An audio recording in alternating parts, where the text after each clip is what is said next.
everyone, and welcome to the final Lions Marketers session of the year. A big warm welcome to you all, and thank you for joining us. So I'm Annie Smith. I'm Global Head of Content for Lions Advisory, and I'm going to be your host for today's session. So today is all about the WARC's Marketers Toolkit and its findings. So in a moment, I'm going to pass over to one of the key leaders of the project, Aditya Kishore, WARC's Director of Insight, to share some of the findings. And then we're going to deep dive into two themes with our expert panel. So those two themes today that Adi will go into more detail on are brand strategies in an age of polarization and applications of AI with benefit, which will benefit brands for good. So joining us to share their perspectives on those topics, we have a really fantastic lineup of speakers for you today. So we have Adi, along with Fernando Machado, who's brand advisor for NotCo and GSP, Cheryl Guerin, who is Executive Vice President of Global Brand Strategy and Innovation at MasterCard. And then from Kantar, we have Ted Prince, who is the Chief Product Officer, and Valeria Piaggio, who is Global Head of Diversity, Equity and Inclusion for Kantar. So a big warm welcome to our speakers, and thank you for joining us today to share your expertise. So we're looking forward to chatting to you shortly. But to begin with, I'm going to hand over to Adi, who is going to share more findings from this year's Marketers Toolkit. So over to you, Adi. Hello, everyone, and thanks for joining us here today. As Annie said, my name is Aditya Kishore, and I'm the Insight Director at WARC. For those of you who don't know WARC, we're an organization that's dedicated to sort of marketing effectiveness. We look for news, information, research frameworks, tools, really anything that can help marketers be more effective. And one of our biggest projects every year is coming out with a product called the Marketers Toolkit. And I'm going to take you through some of the background of the toolkit and then some of the key themes that we've discovered. So the Marketers Toolkit, if you just think we've missed a slide, can you just go back one? The Marketers Toolkit is really aimed at looking ahead. We work on sort of finding key trends that we think are going to have an impact in the coming year. The toolkit is part of an annual program called the Evolution of Marketing, which is very much focused on kind of disruption. So it's looking at things that are going to change marketing, new trends that are emerging, or any kind of differences that are going to sort of have an impact on marketers and marketing strategies. This is the 13th year of the report, and it starts, as I was just telling some of my fellow panelists, it starts in July, and we start to sort of build it up from there. We use this proprietary methodology called Geist, which uses 6 different lenses to evaluate sort of big macro trends, and then we filter down to 5 key trends that we think are the most important. So today I'm going to take you through those 5 trends, and let's start with trend number 1, which is polarization. Divisions, I think, have always existed in society, and as marketers, we've always had to kind of deal with them one way or another. There have been perhaps a little bit of a drift from brands into social purpose and into social issues, and probably a little bit left-leaning, because I think the left have probably been a little bit louder in some of the areas, and particularly in holding brands accountable for what they do. But this year, I think we've seen the right sort of strike back, and perhaps the incident that most sort of exemplifies this trend is the issue with Bud Light and Kid Rock going out and shooting up a bunch of cans and putting that on YouTube. And it's really kind of, I think, by no means is Bud Light the only brand to suffer from this. There are many others, and in the report we go into some depth on those. But what it's likely to do is to cause brands to think a little bit and think about whether they want to potentially step back from purpose and social causes, keep their head under the parapet. But I think in our research, what we're finding is that even if you do that, it's still a minefield, and it's going to be very difficult for brands to navigate, so they need to be prepared. The other trend we look at, the next trend we looked at, was unlocking the potential of generative AI. So I think we've been using AI in marketing in a number of different forms. We've looked at machine learning, we've looked at LLM, and it's been applied for targeting, for for media selection. But Gen AI is a bit of a step change. For the first time now, we're looking at actual content being generated by AI and quite sophisticated, higher and higher levels of sophistication. So for example, all of the imagery that I'm showing you that we included in our report is generated by AI. And that has implications across the board for the marketing business, for relationships with agencies, for roles and functions and processes. But it comes with certain ethical concerns as well. There is a danger of deep fakes, particularly in 2024, where there are literally scores of elections around the world. I think one estimate had 40 different national elections worldwide.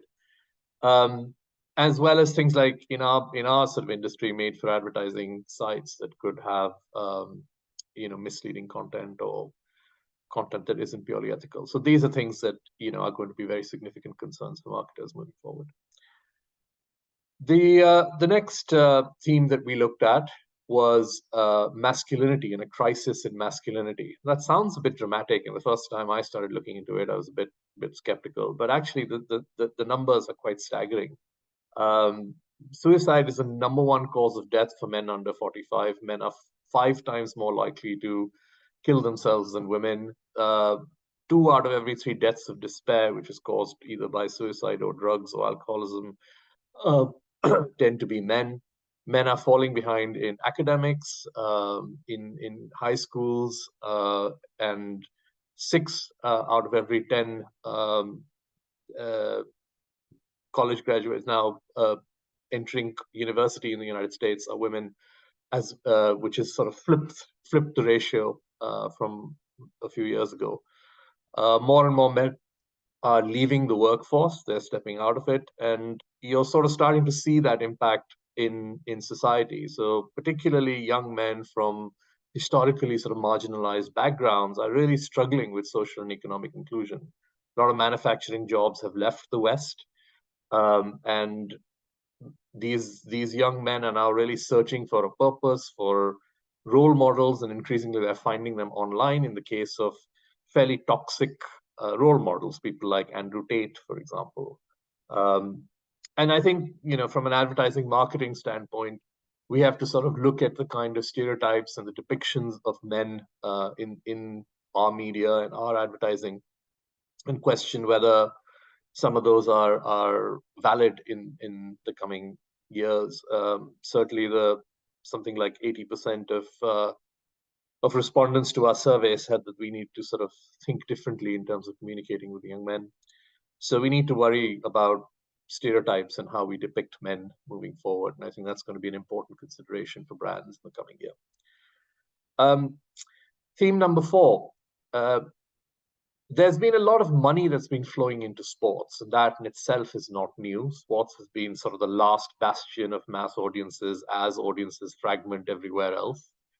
But we've seen a huge influx in recent years, and at least certain commentators are concerned about the source of those funds. They question whether this is an attempt to kind of gain soft power or to distract attention from political actions or political systems that are somewhat controversial.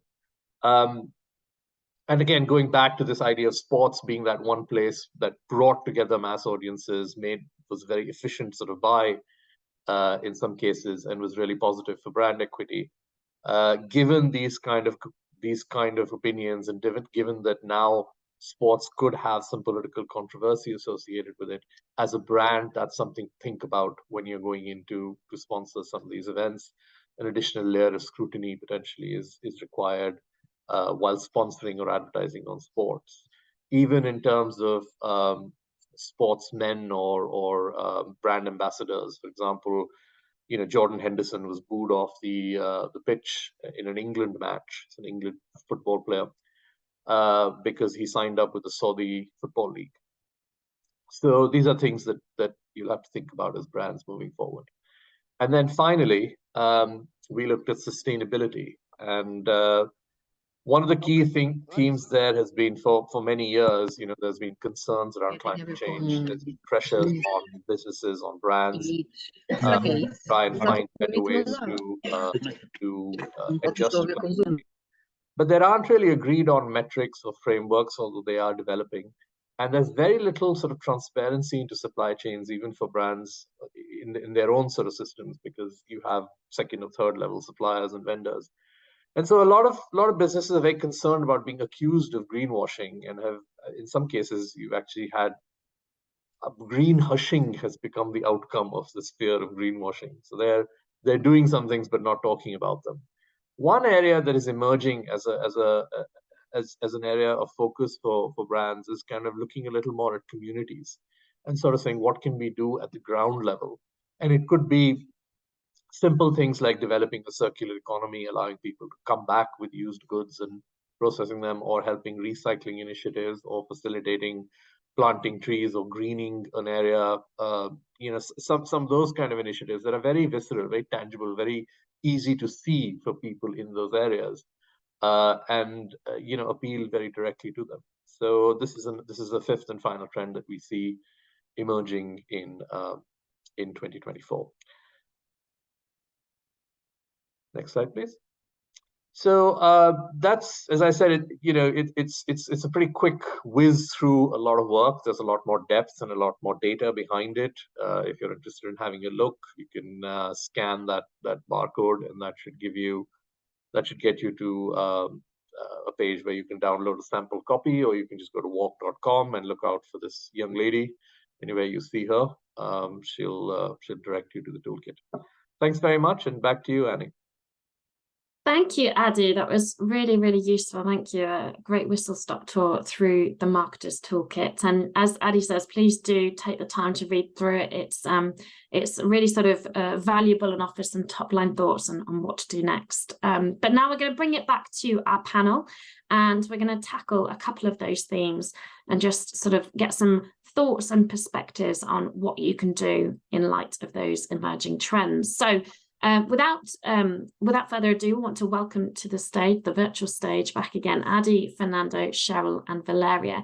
And we're going to first of all cover this theme around brand strategies in an age of polarization. So we want to know how brands can really navigate the worries that polarization presents to build stronger relationships with their audiences in a progressive rather than a divisive way. So got some questions to pose to the group, and it's fair to say, folks, this is very much meant as a discussion, so please do put forward your questions into the chat. And for anyone who's feeling brave enough, you're welcome to come off mute as well to pose your questions. So first question is, given today's polarization, sort of coupled with that demand from consumers of brands to take a stand for social issues, what should brands be doing, and how do you take a stand without alienating current or potential customers? So Cheryl, I'm going to put you in the hot seat first of all to put some thoughts to that question. And what can brands be doing, and how can you sort of make sure that you're taking a stand without alienating those current or potential customers? Yeah, it's never been a more difficult time for marketers or communications leads to navigate this type of the issues that continue to come up. I think the Collins word of the year last year was permacrisis, and so there's constantly something to respond to. The Merriam-Webster word of the year this year is authentic, and that's the key to success here, I believe, because you have to be authentic to who you are as a company, as a brand, and it really does start with your corporate values and who you are. So, when we take a step back, you can't just jump into these issues out of nowhere. There has to have been a consistent, approach to how a brand or a company is responding, or what they're doing to create impact. So in the case of MasterCard, for instance, inclusion has been in the line of sight for many years. We opened the Center for Inclusive Growth in 2013, and it was focused on financial inclusion. And over the years, we spread that focus to social inclusion, gender inclusion, racial inclusion, and so forth. And so inclusion is core to who we are as part of our culture. It's part of our brand attributes. We have products and capabilities and services that have come out to support inclusion.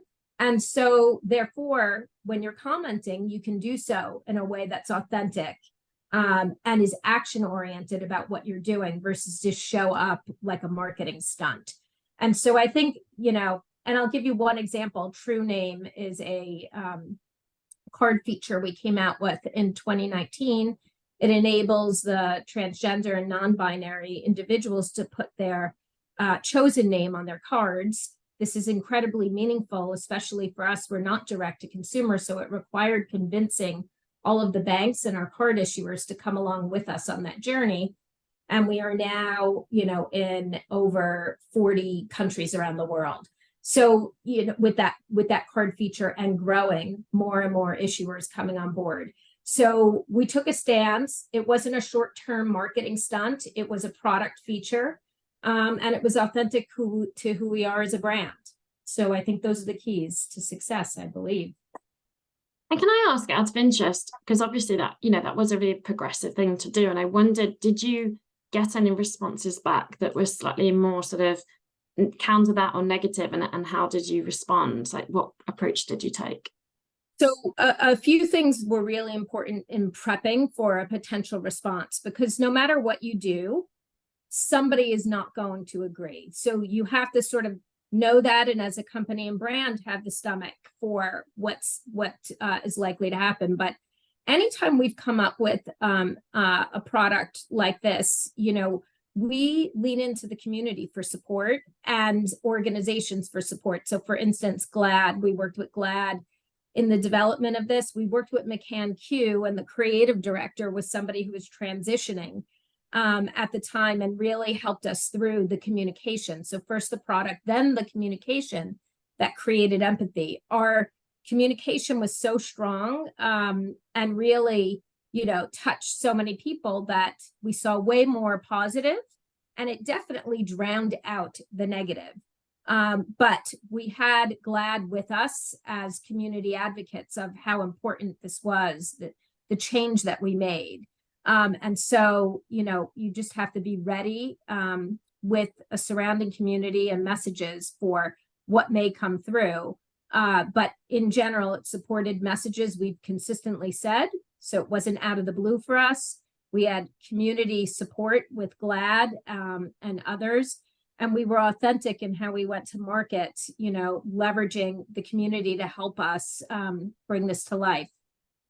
Amazing, thank you. Yeah, it sounds like that theme of, as you say, authenticity is absolutely crucial. So Fernando, handing that initial question over to you then. So that point about, you know, within today's polarization, what should brands do? How can you take a stand? Obviously, taking a stand is an important act for brands to do, but without alienating current or potential customers.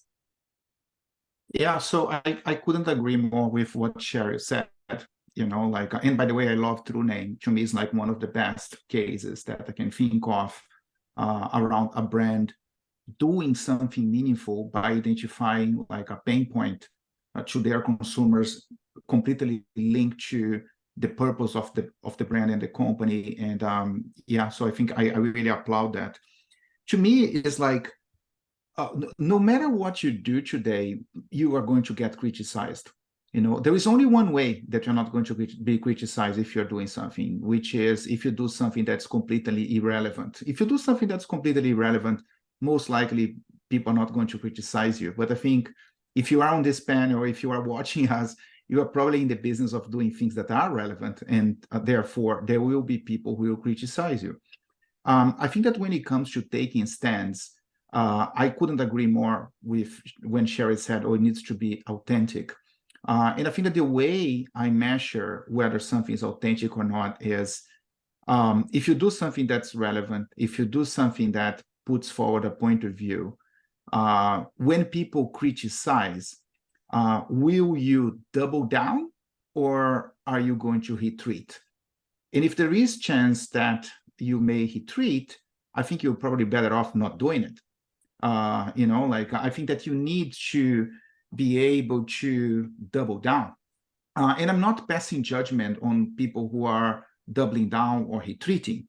You know what I mean? Like, I think that's very easy for anyone to criticize when you're not on the driver's seat in the middle of a crisis on another brand. But like, if you are not sure if you can double down or not, you're probably better off not going there. The point to me is not about doing something that's polarizing or not polarizing, or having a point of view or not having a point of view.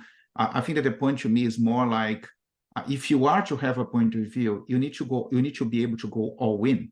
Like when I think about Nike, a couple of years ago, they did have polarization. They did have lots of people burning the Nike shoes, but they came out stronger. Like, let's not forget that branding is also about differentiation and about making you different than what's out there.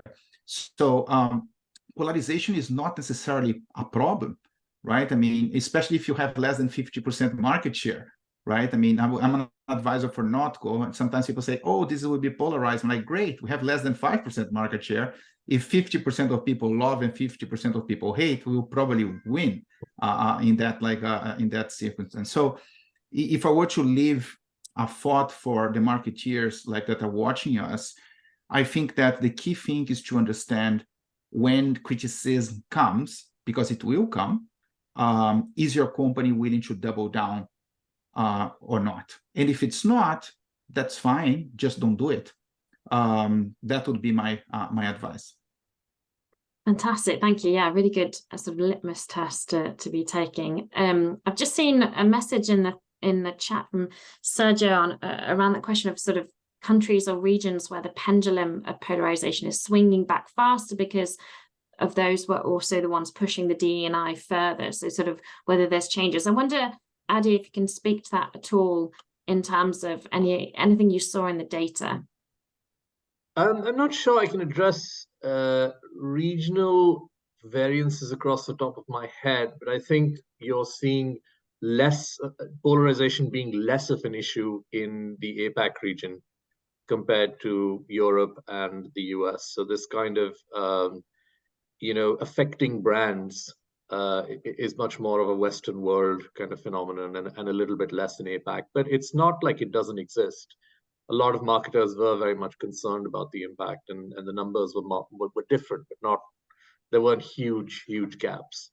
I think the context is a little bit different though, and that's probably the bigger issue, is what exactly people are polarized about and what the different positions are. Because I think in some regions you're looking at a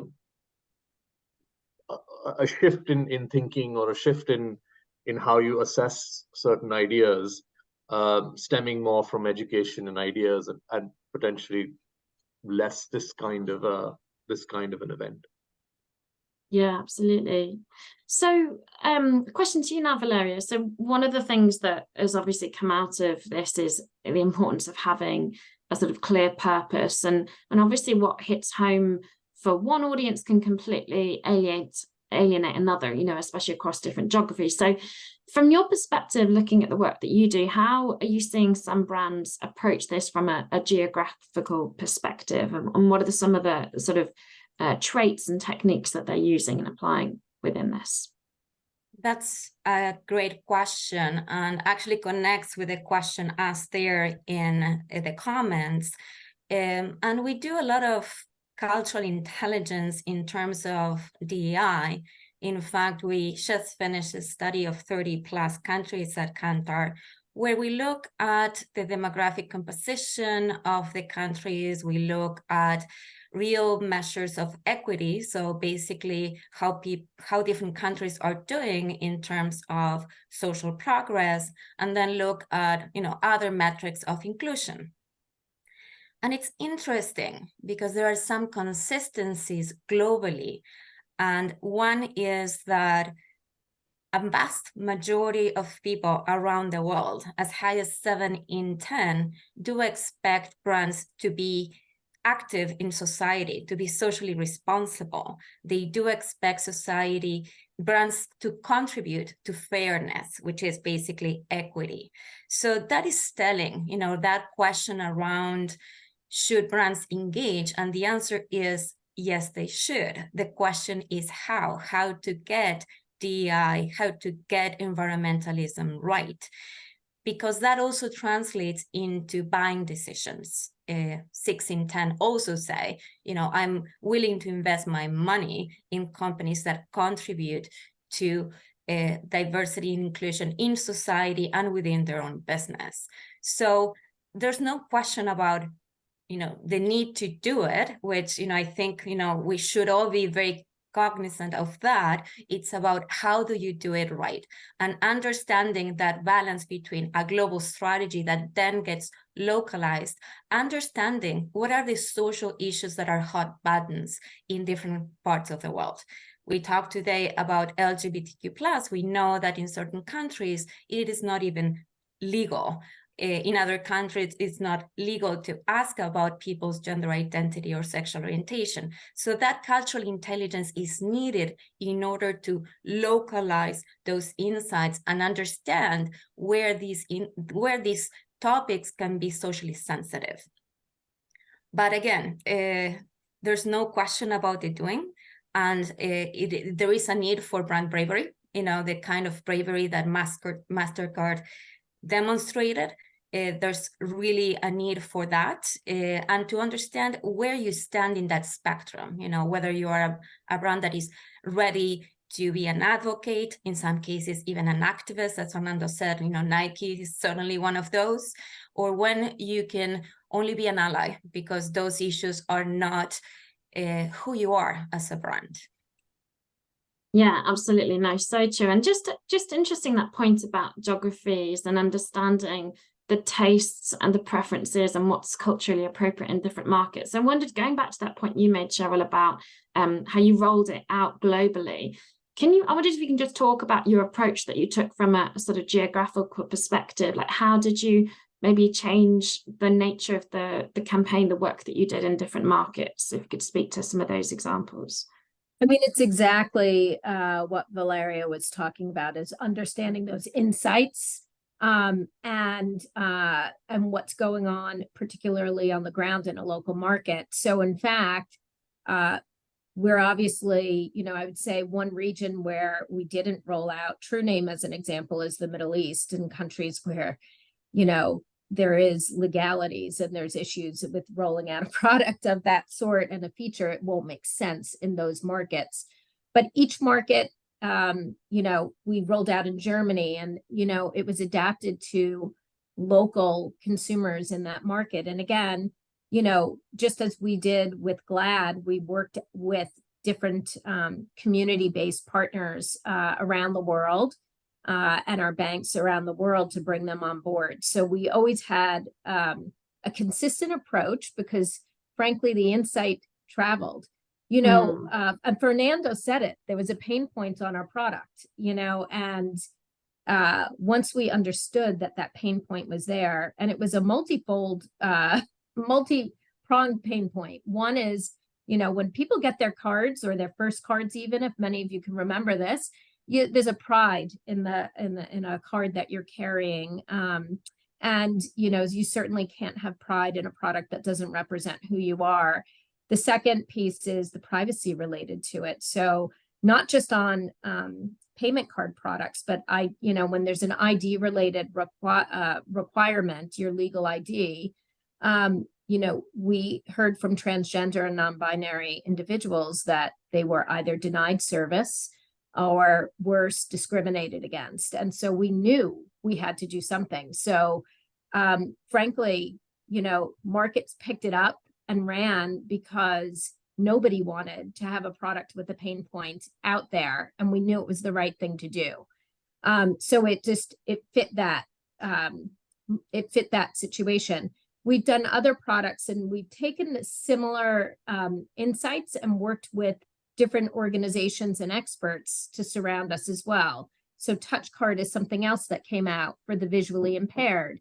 And again, we worked with the Royal Institute of the Blind and the Visions organization here in the US, and understood the pain points of, what's easy for me every day, paying with a card is hard when you're at a physical point of location and you're potentially legally blind, and you reach into that wallet.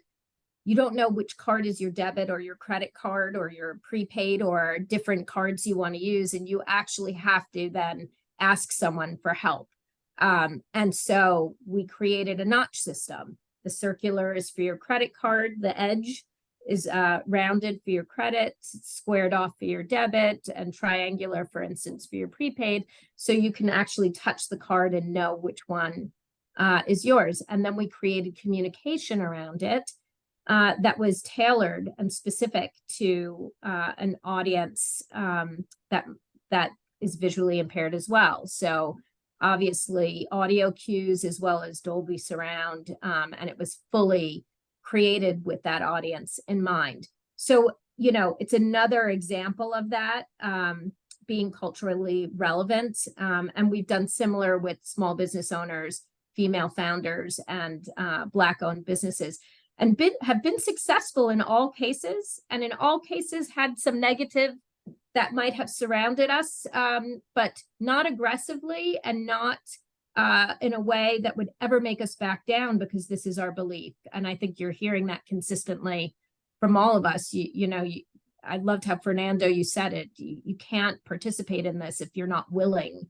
to stand up for what you believe in, who you are as a company and a brand. And you can't retreat. You have to be who you are.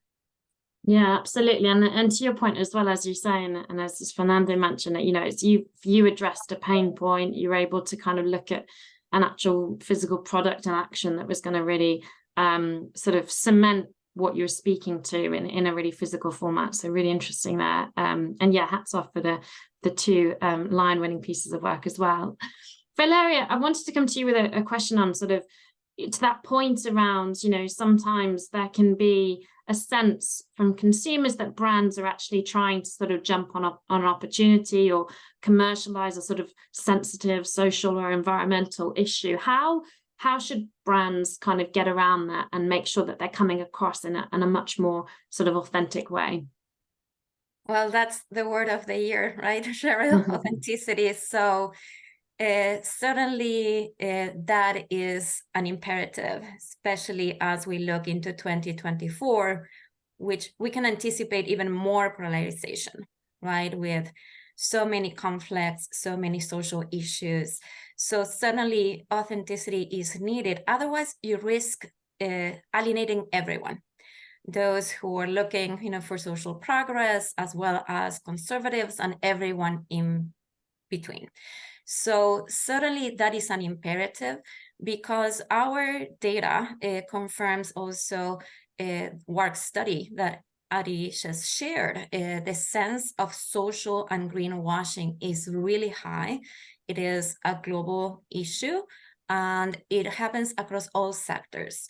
Based on Kantar's data, we find that 52% of people actually have seen or heard brands not being honest about their social or environmental actions. So the first thing is obviously lead with action. And that, I think, is at the core.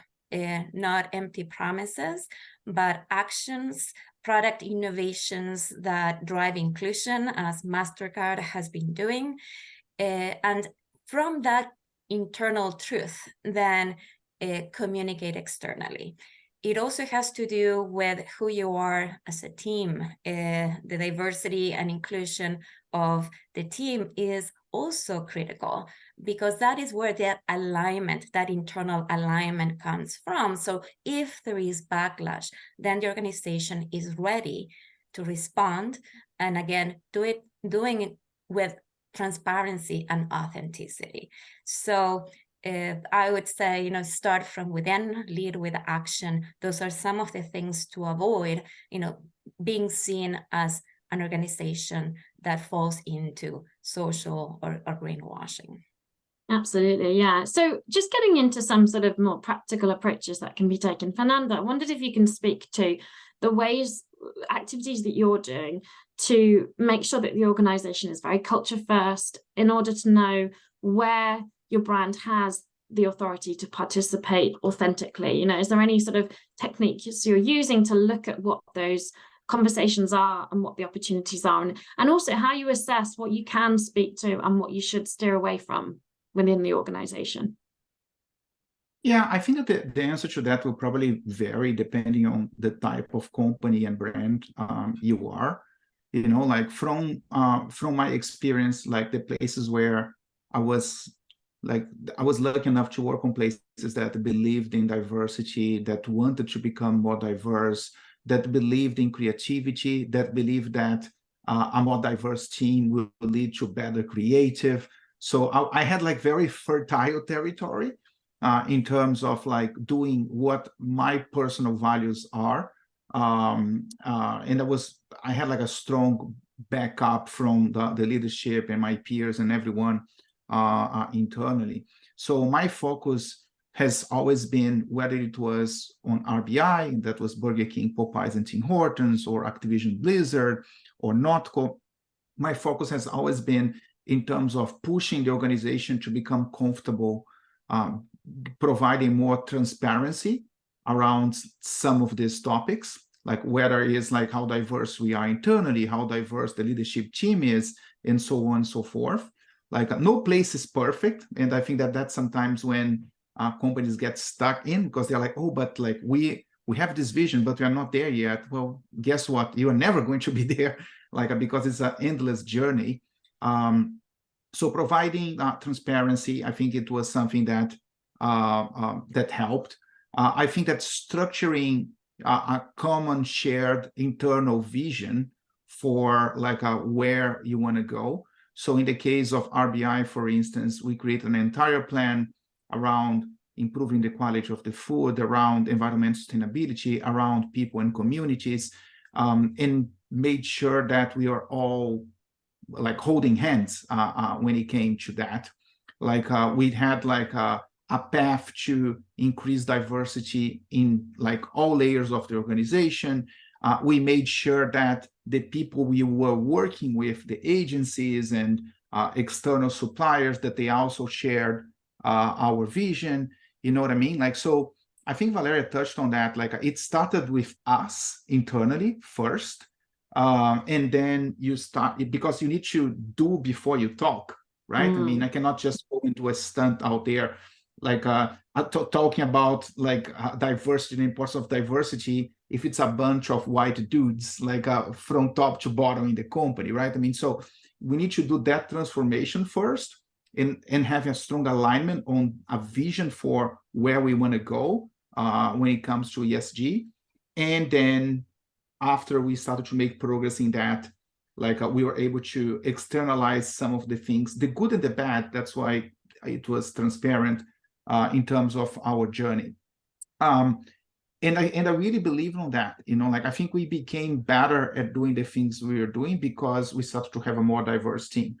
You know, like we started to have a team that better reflects our consumers, right? I mean, if you think about it, like just in the case of RBI, for instance, Popeyes over-index African-American, Burger King used to over-index Hispanic, and every time we managed to have more people that reflect that in the team, we end up like doing better business.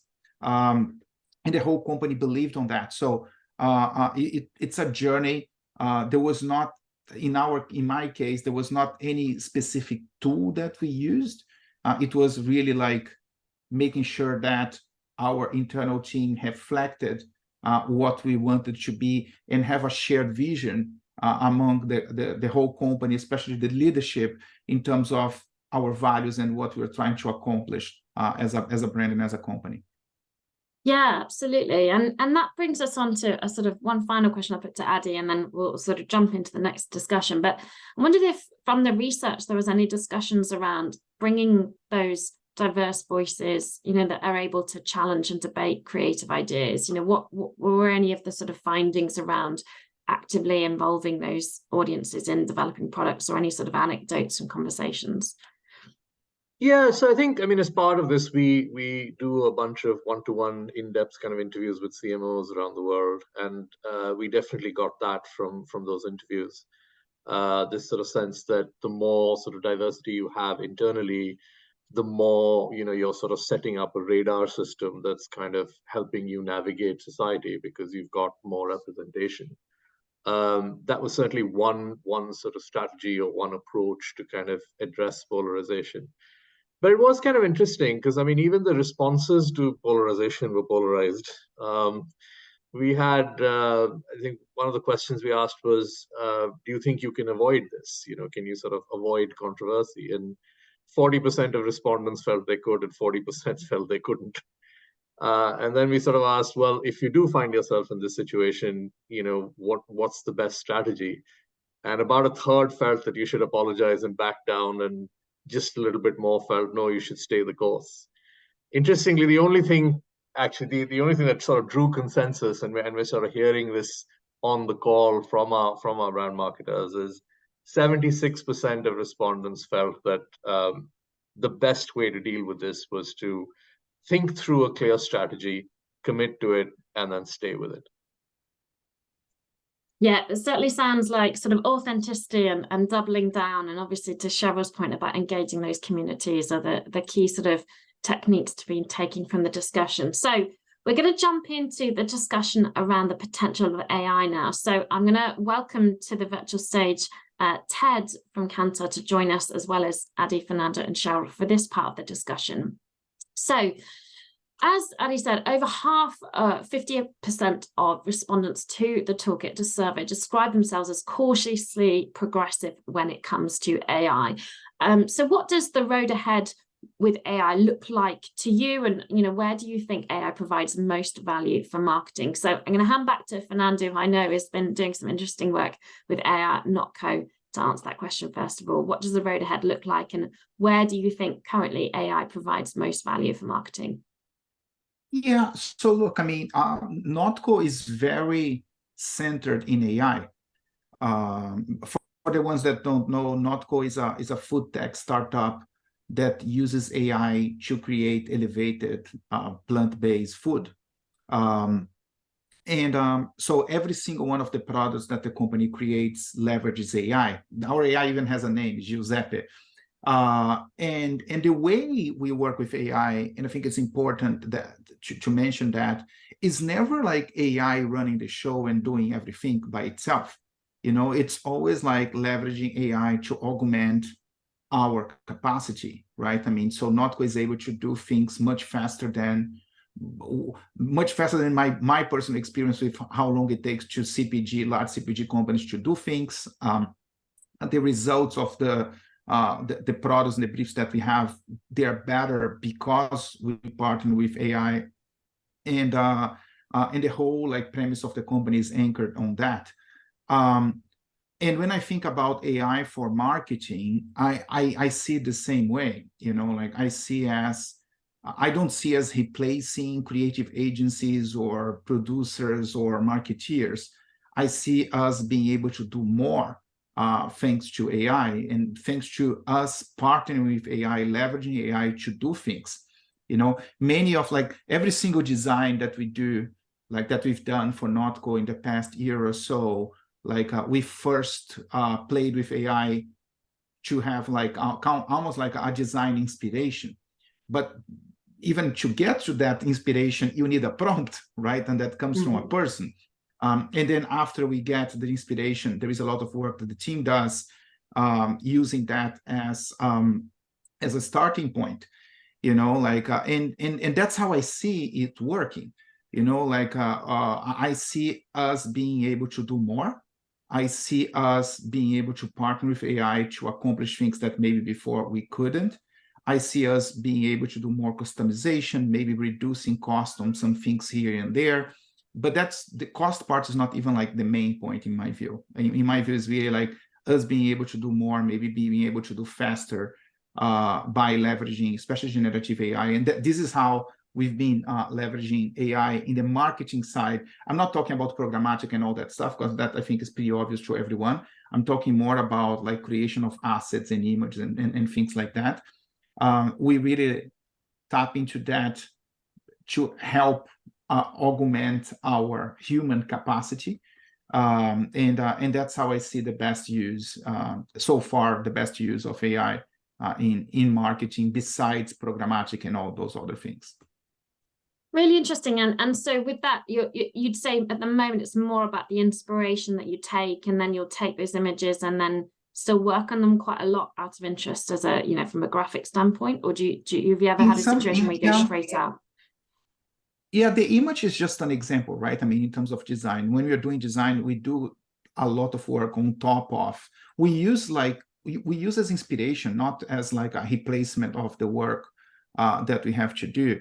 You know, the thing is, like, for instance, today, like in a normal process, I would brief for a label design, just using like a very basic example, right? We would brief a design agency, we would like see different routes. We may or may not do consumer research, and then we would fine tune and this and that. And that process will take maybe like 2-3 months, right? I mean, it could go faster, it could go slower, like it depends. Today, I can get like some mockups done very quickly. Like the final artwork is not going to be a copy paste of the mockup, but at least I can define the direction. I can do research with consumers very quickly. Like, so it shortened the lead time to develop things, and I'm able to explore maybe routes that I haven't even thought about because I'm able to create so many prototypes so quickly. So to me, it's like allows me to go faster and allows me to do more. But it's, again, thanks to the talented design team that's able to create those inspirations and then take that inspiration and create something that's even better. You know, like I have the feeling that many of the AI images that we see around, they become a little bit generic, right? I mean, if you don't have the human human touch, you know, like I can tell like if something has the AI vibe to it or not. And I prefer stuff that doesn't have the AI vibe to it, because if it does, it probably means that's falling into this bucket of like images created with AI, and I'm trying to build differentiation versus what's out there. So to me, it's a tool, you know, like it's like maybe Photoshop, you know what I mean? Like, and I'm sure that in the beginning there was a discussion around should like Photoshop will end with craftsmanship and artistry, and it doesn't, you know, like it does just allows you to do more. So that's kind of like how I see it.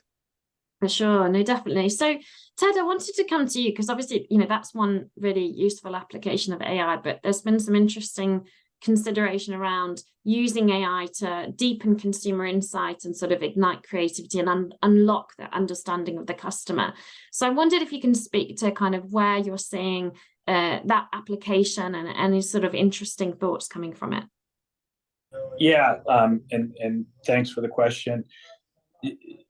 Before we jump into that, I think the most important thing for marketers to understand is where are you training your AI off of? Because if you look at, and we've got a lot of statistics on panels and surveys, there's a huge amount of fraud and inconsistent data and firms just filling out surveys to get paid. And so I think one of the things that we're really focused on is the data quality that's being used to train the AI models on. And so I think everyone's talking about AI models, but probably the most important thing is what are you training your AI models on? Once you get to your AI models, we're using them. And so we're really using them to provide very fast feedback on consumer sentiment, whether it's creative, whether it's new products, whether it's media. And so what we're trying to do is find a way to give people a very fast signal based on, for instance, we've got a product called Link AI, which is a creative testing product. It's based on 250,000 verified consumers' feedback on creative. So when we can predict, think of AI as an ability to predict, but it's ability to predict based on past performance. And so when we look at the accuracy and the veracity of what you're predicting, it's incredibly important, one, that you're training it on actual humans who've, in this instance, done focus groups on creative and given us specific feedback to specific questions, or on new products, innovation, specific feedback on specific questions. So what we're using it to do is predict in an accelerated fashion, creative effectiveness, I said, new products effectiveness, media effectiveness. which is really exciting. And I think it can really accelerate results and insights. But the biggest challenge is making sure the modeling is right, which, that's probably the easy part, but making sure the data that's input to the models is actually consumers, because if you're training models on garbage, you're not going to get good models. So I think that's the one thing that's not being discussed in the industry, which we think is hugely important. The foundation aspects, yeah, absolutely. I can definitely see how that would be incredibly important. Cheryl, coming to yourself and that question around the road ahead with AI, I'm just interested to see, how is AI being used within sort of marketing at MasterCard from your point of view? Yeah. I mean, the road ahead is quite amazing on a number of fronts. I think, there's a few. The productivity, as far as I know, I haven't heard too many marketing departments who, aren't fighting to get more FTEs and headcounts to support the growing number of needs we now have as an industry. And the ability to create efficiencies is quite remarkable. And just to share with you, as a global brand, strategy lead and a global brand, advisor to the whole team, we have hundreds of local marketers who are using the brand. And I can't tell you the number of requests, thousands and thousands of requests come in to a central team, which is my team, and there may be 1 or 2 people to respond. Typically, they're manually reviewing these. So the ability to get your guidelines, your brand guidelines, into an AI tool and then chatbot makes it really easy for a local marketer to get answers to questions, or even scan the advertising that they're doing for checking for brand cues and things. Now, you'll never eliminate the human in that, because there's an emotional side to the advertising and or any piece of marketing that we're doing that cannot be replaced with that AI tool. But it will save a ton of time and effort on teams, on accuracy. The second thing I would say is, it's the holy grail to get the right message to the right person at the exact right time. And one of the things we've been doing with AI already, and then it will get enhanced now with Gen AI, is something we call a digital marketing engine. And we monitor trends using AI, and those trends alert our social marketing teams or advertising teams of trends that are coming up. In the background, in that tool, we have ads ready to go. The AI matches and recommends an ad to post for that particular trend and a target based upon what the trend is. And so within 15 minutes, we can launch a campaign, and we're alerted when the trend is dying down, so that we can actually pull the ad down, saving us sort of millions of dollars in traditional advertising. And so that's one way. And then how it's enhancing the creativity. Something we did put in market, we had an artist accelerator focused on how do we help artists learn how to build a fan base and create music in a Web3 community. And in doing that, we provided a Gen AI music studio to help enhance the music. So the creators were already creating their songs, but the Gen AI tool gave them further inspiration, very similar to what Fernando was talking about, and built some of that inspiration into the songs that they were creating. So I think the road ahead is exciting, and on the other side of this, marketers have to enhance guidelines. So we have new guidelines with agencies. We have an AI committee that looks at things like from a risk standpoint. There's a lot of risks associated with this. So, standards, practices, your brand voice, how does your brand come through in a typical chatbot? Do you want an avatar representing your brand or not? There's a number of these things that we have to address going forward, but it is quite an exciting time. Yeah, absolutely. Gosh, so interesting in terms of the different applications you've spoken about. And as you say, super exciting. But to your point, sounds like the foundations, going back to what Ted said, are incredibly important. So Ted, we discussed obviously that beginning point about the customer insight and igniting creativity there and the importance of the data. I wondered at the other end of the scale, looking at how AI can play that role in sort of scaling creative solutions. Is there any sort of good examples that you've seen of how brands are better collaborating with AI tools to really take ideas and creativity to the next level?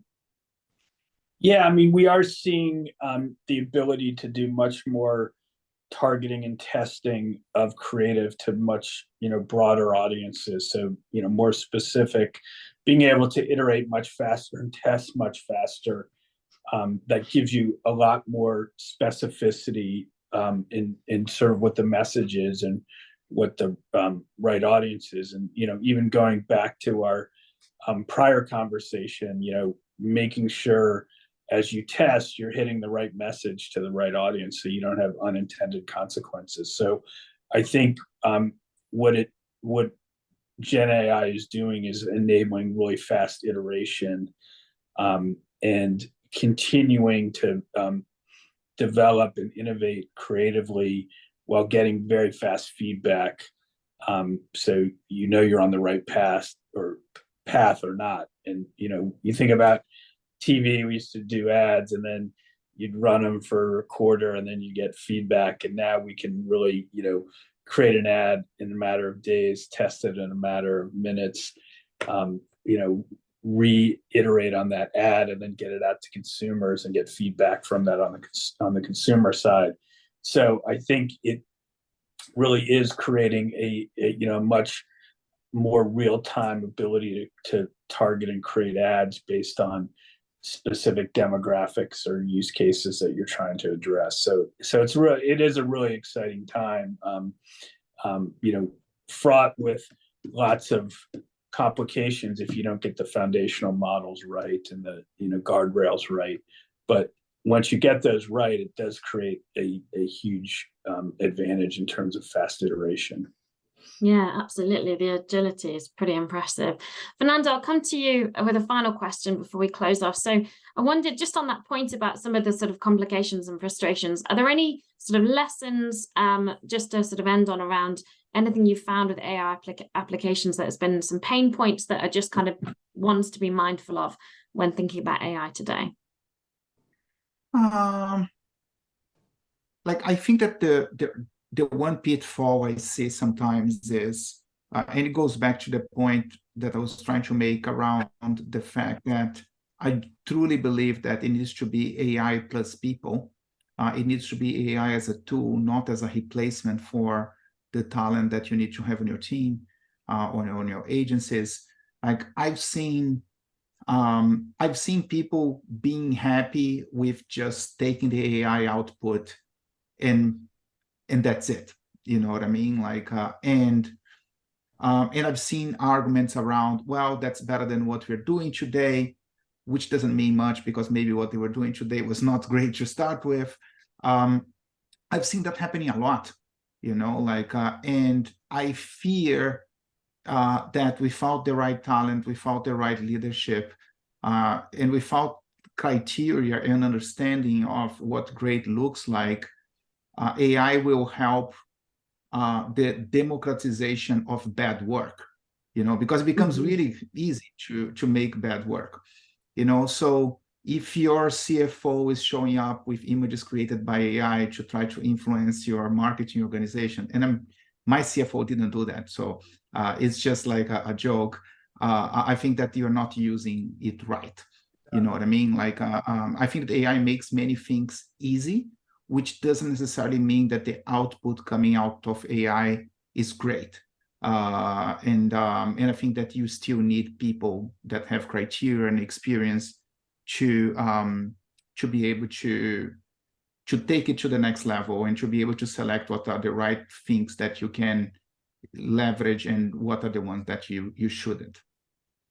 Yeah, absolutely. It sounds as if we must, as you say, always kind of make sure that it's got the human lens on it, for sure. So listen, we've come to the end of the discussion now. I think time's up, but it's been really interesting to hear from you all. Really, really appreciate you taking your time and providing your perspective today. Before we do sign off, a note to say that there is a link to the full Marketers Toolkit in the chat. It's going to be packed full of insights, so do take the time to have a browse, as we said. But an enormous, can we all come off mute and give a big round of applause, please, to Fer, to Cheryl, to Adi, Valeria, and Ted. Thank you ever so much for your time today, and have a wonderful holiday, everyone. If you have any feedback on what you'd like to hear us discuss in these Lions Marketers sessions next year, please do get in touch. But otherwise, have a wonderful holiday and a happy new year. Thank you. Thanks, everyone.